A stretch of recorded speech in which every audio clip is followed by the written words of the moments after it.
دعوت اسٹیج دیتا ہوں، آ کے عظمت قرآن کے بارے میں تقریر کریں۔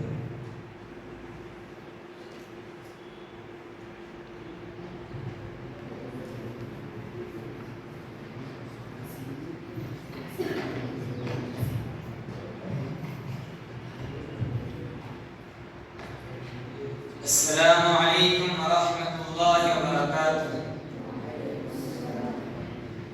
نحمده ونصلي على رسوله الكريم، اما بعد فاعوذ باللہ من الشیطان الرجیم، بسم اللہ الرحمن الرحیم۔ الف لام میم، ذلك الكتاب لا ريب فيه، وقال النبي صلى الله عليه وسلم خيركم من تعلم القرآن وعلمه، او كما قال عليه الصلاة والسلام۔ وہ زمانے میں معزز تھے مسلمان ہو کر، وہ زمانے میں معزز تھے مسلمان ہو کر، آج ہم خوار ہوئے تارک قرآن ہو کر۔ قابل صدر جلسہ، اسٹیج پر جلوہ افروز اساتذہ اکرام، میں آپ حضرات کے سامنے قرآن کی عظمت کے متعلق چند باتیں عرض کرنا چاہتا ہوں، آپ حضرات غور سے سماعت فرمائیں۔ بزرگوں اور دوستوں، اللہ تعالیٰ نے ہمیں دنیا میں پیدا فرما کر آزاد نہیں چھوڑا کہ جیسا چاہے زندگی گزارے، بلکہ قیامت تک آنے والے انسانوں کو زندگی گزارنے کا طریقہ بتایا۔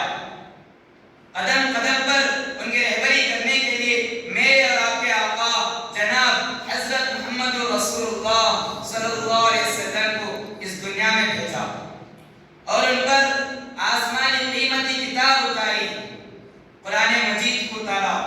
اللہ تعالیٰ خود فرماتے ہیں یہ کتاب میں کسی قسم کی ذرہ برابر بھی شک و شبہ نہیں ہے، یہ کتاب انسانوں کی ہدایت کے لیے اتاری گئی ہے۔ بزرگوں اور دوستوں، قرآن مجید ایسی کتاب ہے جس کے ذریعے سے لاکھوں انسانوں کو ایمان نصیب ہوا، قرآن مجید کے ذریعے سے لاکھوں انسانوں کی زندگیاں بدل گئی، قرآن مجید کے ذریعے سے صحابہ اکرام کا رتبہ و مقام بلند ہوا۔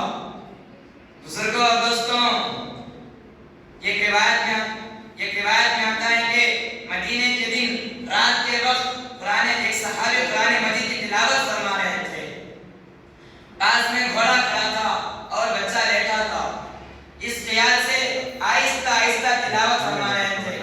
جب صبح اٹھ کر دیکھا تو آسمان میں نور کے ٹکڑے اترتے دکھائی دی۔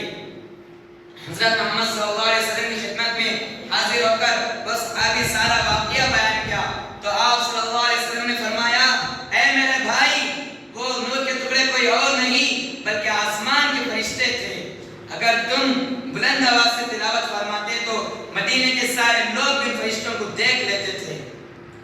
بزرگوں اور دوستوں، قرآن مجید کو پڑھنے والا بھی خوش نصیب، قرآن مجید کو پڑھانے والا بھی خوش نصیب، قرآن مجید کو سننے والا بھی خوش نصیب، قرآن مجید کو سینے سے لگانے والا بھی خوش نصیب، قرآن کے احکامات پر عمل کرنے والا بھی خوش نصیب۔ بس اللہ تعالیٰ سے دعا فرمائیں کہ اللہ تعالیٰ ہمیں قرآن مجید پر عمل کرنے کی توفیق عطا فرمائے۔ وآخر دعوانا الحمد للہ رب العالمین۔ السلام علیکم ورحمۃ اللہ وبرکاتہ۔